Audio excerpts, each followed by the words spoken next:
You want me to start it? I like it better when it's you. Ma'am. Sir. Or whatever you prefer. Welcome back to our channel. Welcome back. He's such a nut. And we're here at the home where we reside. Yes. Where the money reside, where the money reside. Oh, where the money reside, don't worry about my broken finger. It's all under She's control. been breaking nails left and right. I said broken finger.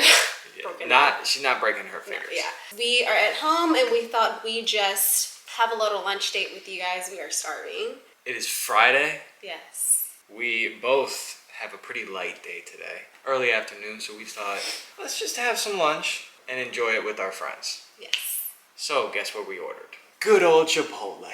Chipotle never really fails. It's kind of like that old reliable, you know? Old faithful. Yeah, you know you can count on it. It's always going to be consistently the same. It's never great. It's never bad. I've never had Chipotle and been, oh my god, this is amazing. But it's always like, it gives what it needs to give. What'd you get? Okay, so always got to get chips and guac. Guac. She got tacos. I got pollo, the new pollo asada. So I got the new pollo asada tacos. I'm a picky eater, so She is very particular. I just started liking guac like last year, so it's fine. I just need a little season. Nothing's ever seasoned well enough for her. She has to bring out the Lowry's, bring out the lemon pepper. Oh, she just got pink salt this time. So I am very basic as well when I go to Chipotle. So I got white rice, pinto beans, sofritas, and the hot red sauce. And then guac to go on top. Do you guys, I like to just rip the bag. What do you do? I do whatever you like. Okay. So. I like to rip it. Just because you don't have all that extra bag space to reach your hand into. Look at that. It's easier. You need to help. Yeah, that's that. So, how was your guys' week? I hope it was good. Is this a, what do they call them? Mukbang. Mukbang? Mukbang? I don't know. Mukbang. Actually, we do. Let's talk about something interesting. What do you want to talk about? Dealer's choice. Life before each other. What was life like before? Side note, of course, I'm sipping on Celsius. Not sponsored. Wish we were. What was life like before me? Just gonna have a little. Hold on, let me get a few bites in. She needs a minute. You know, we actually talked about should we do mukbangs, mukbangs as part of our channel. But we like food a lot, but we also like to really enjoy our food. So trying to eat and talk at the same time is very art. Yeah, it's hard to like. Tool that I don't have under my belt. I just enjoy the food. Yeah. I feel like I would just be eating and forget that the camera was on. Which has happened quite a few times. Because I edit all of these videos, and when I watch them sometimes, we actually forget that we're recording sometimes. And we'll start like complete sidebar conversation or just zone out and forget that we're actually recording. But life before TT. What were you up to, Jake? I was working. Were you waiting on me? I was waiting on something. On something or someone? Waiting on the world to change. Well, that too. No, so when I think about life before this one right here, when we met, that's hitting. It's doing what it needs to do. Oh my gosh. Wow. Because we met when I was 29. I just turned 29. So I was entering my 30s, and I think your 20s are a lot of learning who you are, what you like, what you don't like, and learning from mistakes, I think, and learning from experiences. So I like to think of my life before TT as like my entire 20s. Everything I learned, because I moved across the country, I moved to California on a whim. I literally decided I wanted to move. I was like 23, and I just said, I want to go. I got an opportunity for work out here, and I just bolted. I left Florida and moved to California. I made the decision and was gone and knew nobody out here. So needless to say, my 20s were full of learning experiences. Wow. Listen, that's the PG version. I'm gonna keep it real, okay? I was out in the streets, okay? I was for the streets. Out here. Thoughting and bopping, okay? Is that what you were doing? No. Oh, we need a whole nother tell-all.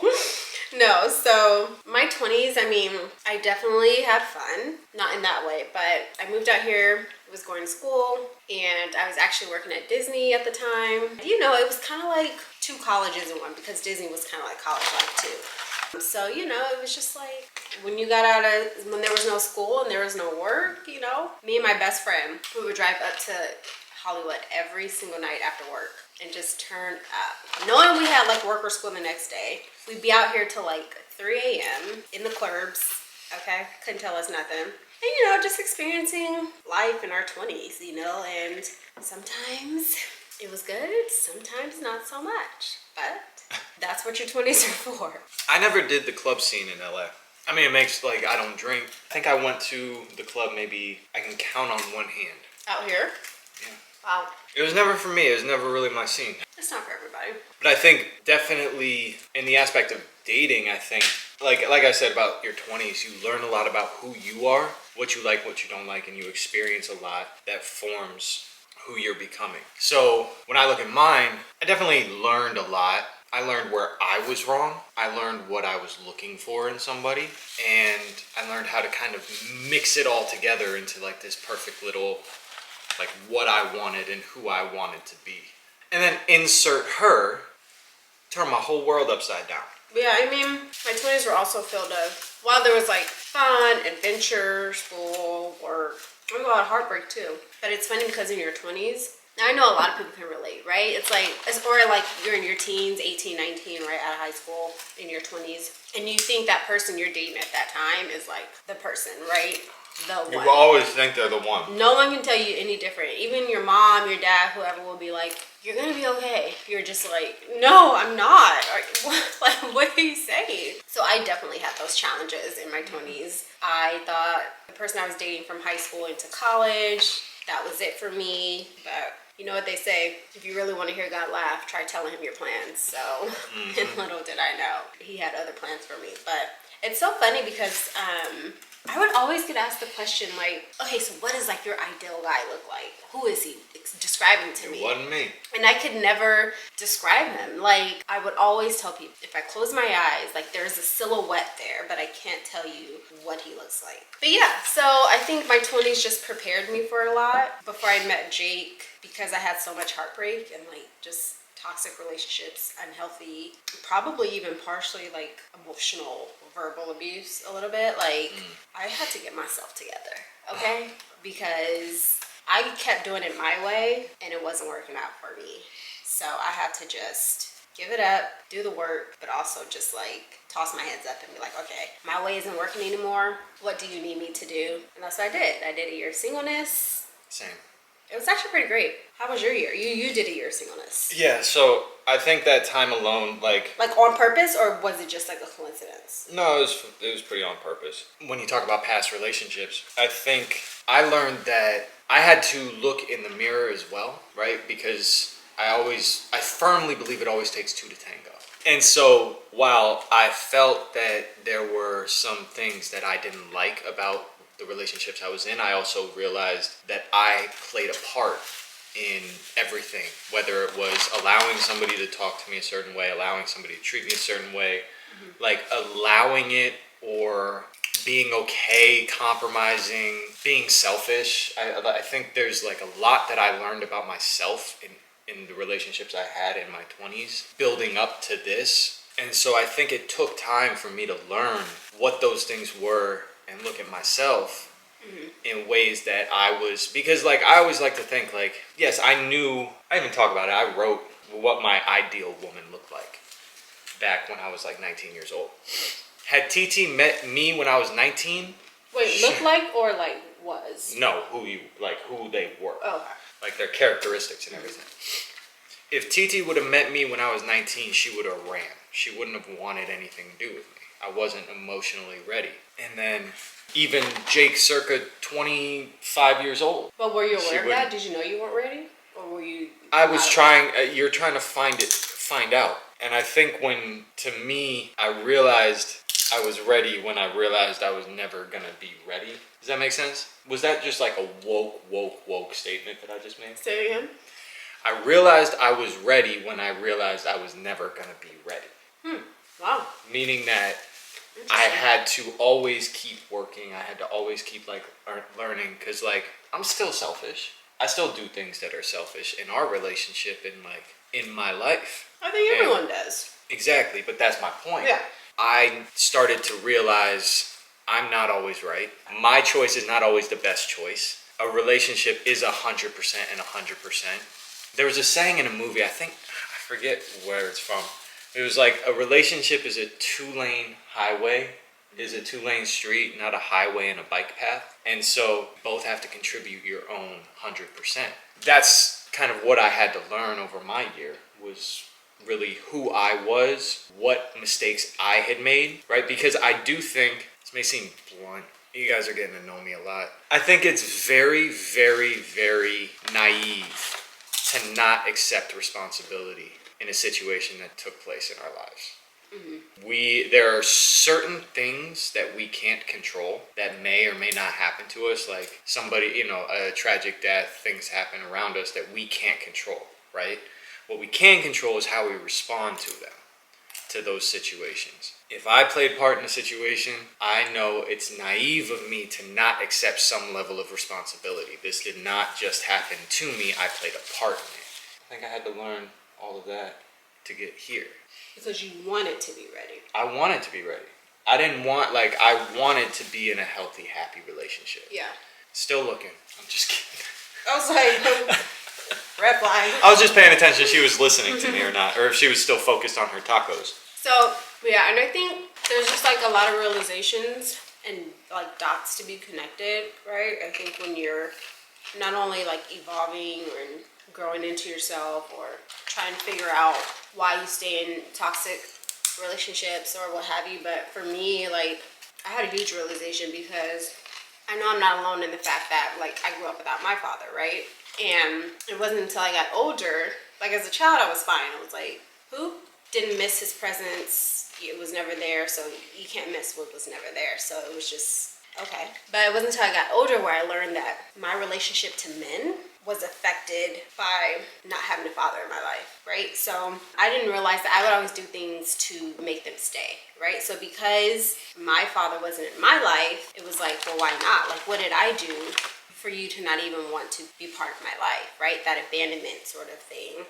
And so when I would be in relationships with men or guys, boys, I would do things, even if they're out of character, for them to stay in my life. So they could cheat on me however many times, I'd be like, okay, I need to fix something so that you won't cheat anymore or that you will stay. Anything to prevent you from leaving.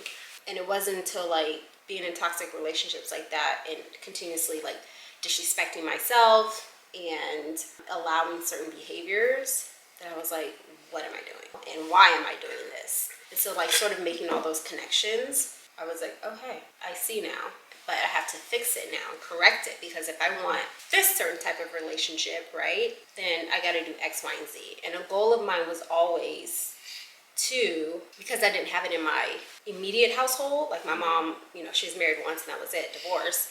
So I didn't really see it in my household. I knew that I wanted that, so I had to figure out a way how to obtain that and really do the work. So. Do you feel like you're at a good spot with that? Oh, yeah, absolutely. Like, making those realizations, acknowledging that they existed, right? And doing the work before Jake or anyone walked into my life at that time was definitely necessary, because your girl was just broken and shattered into pieces, okay? I had to pick myself up, find all the missing pieces, and put it back together again. And let me tell you, so there was a moment when I realized... So there was one day, it was when I don't know if we've told this story before. If you've already heard it, don't care, you're hearing it again. There was a moment when I was moving. This is before we had any social media. We weren't on TikTok, we weren't on Instagram. Like, this was very early on. Yeah, it was 6 months in. Yeah, 6 months into the relationship. I was moving into a new apartment. I was trying to hang. It's very frustrating, right? Moving is very frustrating for all of us. It's never exhausting, yeah. Yeah, it's never not frustrating. So I'm in the middle of moving and I'm trying to hang this corner TV mount. You remember that? Mm-hmm. I'm trying to hold it up and drill and do all of this, and she's standing right behind me, and I go to turn around to grab something, and she was like right there, and I just kind of like moved her. I pulled He's one. putting it politely. I put one of those, like move. Yeah. And because I was so locked in on just doing what I had to do, Or like you swatted me or something. Yeah, and she not hit. It was like I swatted for her to like move, Yeah. move. And she stopped me in the middle of that and said, sir. So just so you know, from the intro, she actually talks that way. She goes, sir, first of all. I said, did you just swat me? Yeah, did you just swat me? And I was like, no, I'm sorry. Like, I didn't mean that. Right? And she goes, yeah, don't let that happen again. Then the second thing was later on that night. Yeah. We're driving back to my old apartment because I was sleeping there one more night before coming back over here. I apologized to her where I was like, hey, look, like, thank you for today. I apologize. This has been a stressful day. It's been difficult, long. I've been up since 3:30 in the morning. Like, I'm tired. Because you said something like, it was totally my fault. Like, you had nothing to do with that. And I said, oh, I know. Yeah, she goes, I know. I said, you do? She goes, yeah, I didn't do anything. Yeah. Like, she knew her truth in that moment. Like, I was like, that's what I'm looking for. Yeah. Right? Because you know how sometimes, like, if someone, you can start to just think, like, oh, like, I must have done something. Like, what did I do? Like, for him to react that way or say something, you know, whatever the case may be. But, no, I said, oh, I know I didn't do anything. She wasn't having that. No. And I think that taught me a lesson for our relationship to even where, like, if you're in a mood, I know I didn't do anything. Yeah. So, like, I'm chilling. You can, I'll talk to you when you're done. Yeah. Like, when you're not in your mood. Like, the other day, she came home and she was like, why is today so meh? And I go, I don't know, I'm having a pretty good day. And, like, and we basically didn't talk for, like, 30, 45 minutes until she kind of snapped out of whatever funk it was. Yeah. And I was like, can I get you anything? Do you need anything? She was like, no, I just want to lay here for a minute. And that's the thing, like, that's why I know, you know, we hear it all the time, but it's really true. You really cannot, your happiness really cannot depend on your partner. Yeah. You have to make yourself happy first because your partner is, one, cannot, and two, should not, you know? It shouldn't. It also saves so much energy. Like, when I realized it's a lot less draining on the energy, knowing that, like, if you're upset about something, it doesn't mean I have to match that energy. Right. Where if you're upset about something that I had nothing to do with, like in a lot of relationships, I feel like that'll start a fight. Like, why are you taking it out on me? Yeah. It's like, or it just brings your mood yeah, down. it's like, and it's like, yeah, and like, so when if you came at me and you were like, I'm mad, I'd be, I'm sorry, I'm sorry you feel that way, but I'm happy. Yeah. You know, like, it's not. We don't need to match the energy or start a fight because one of us is in a bad mood. No. You know, I think life before each other, you know, it definitely prepared us for each other. And I think, too, you know what I realized? I think that... What's that? I mean, for us, God, but whoever it is out there for you, the universe, you know, whoever, really does, like, have a way of doing things, right? Mm-hmm. It knows when you're ready for something. Because when I was just doing things how I wanted to do them and thought I had all the answers and had it all figured out, like, that's exactly why I kept attracting unhealthy relationships and, like, just not good men, right? But the second I decided, like, okay, I'm ready to receive what it is that you have for me and do it the way that you intended it for me to do it, you know, like, that's when everything started falling into place. God was like, all right, you're ready for Jake. And I was like, thank you. I appreciate it. What's our favorite saying from our favorite show?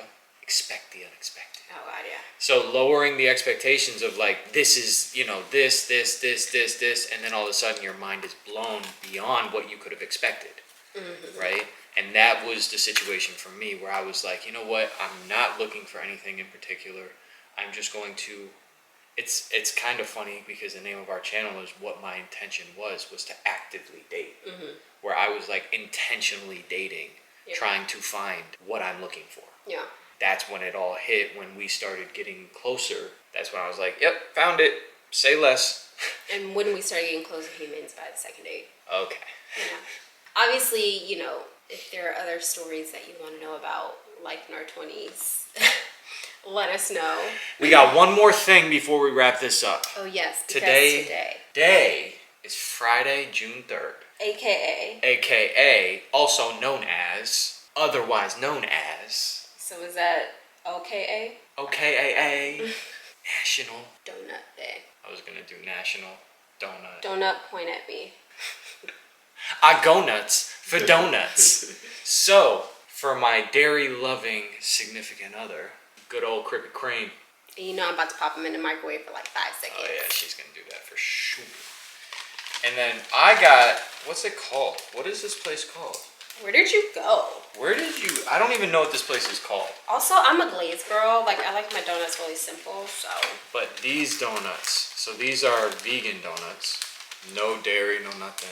I got salted caramel birthday cake, and this is a green tea donut. I was just gonna see how long it was gonna take. No, I felt you doing it the whole time.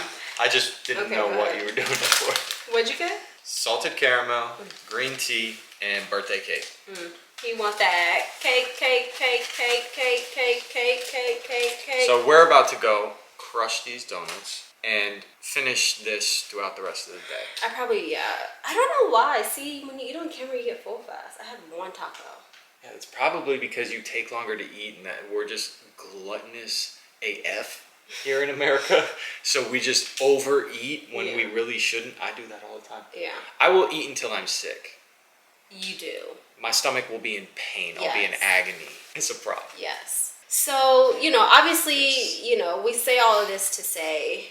Every saint got a past, every sinner got a future. That's what it means. Yes. Yep. We're not perfect by any means. Nope. We're perfect for each other.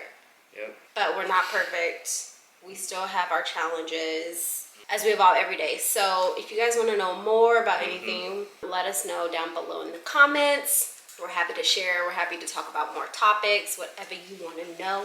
Don't forget to hit that thumbs up button, subscribe, and turn on your notifications so you don't miss a video. And give this video a thumbs up. We love you guys. We'll see you later. Bye.